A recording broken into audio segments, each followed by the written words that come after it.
2010 Ford Edge. Customer states, why does the accordion strip on the side of my sunroof keep popping off? Well, it's because they wear out, and they're no good after they wear out, but you can save them sometimes.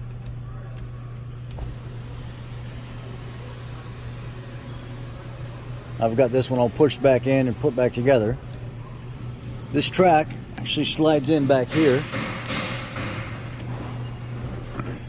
You see this little arm that comes down back here, that track slides into that arm, and then it pushes onto this channel right here. And it tucks up under the front.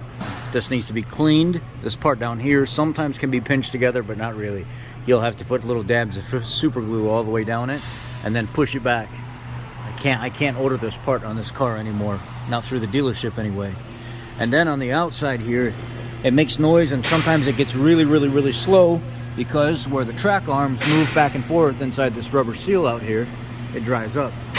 You see how I've got them nice and lubricated and cleaned out? Before they were terrible, dry, squeaking, squalling, and everything else. Now they're all clean and lubricated, and the track is put back on and won't come back off anymore. The product that I use to lubricate everything is Seal Glide from Napa, part number 7651351. Customer concern fixed within an hour, diag, everything put back together, and they'll be happy to get their vehicle back. Also, make sure you got a good battery. If you got a bad battery, weak charging system, you go to use that, it'll also cause it to act up and malfunction. You can use Windex to clean the track and rubber and everything off, or a little bit of rubbing alcohol works just fine. Y'all be blessed.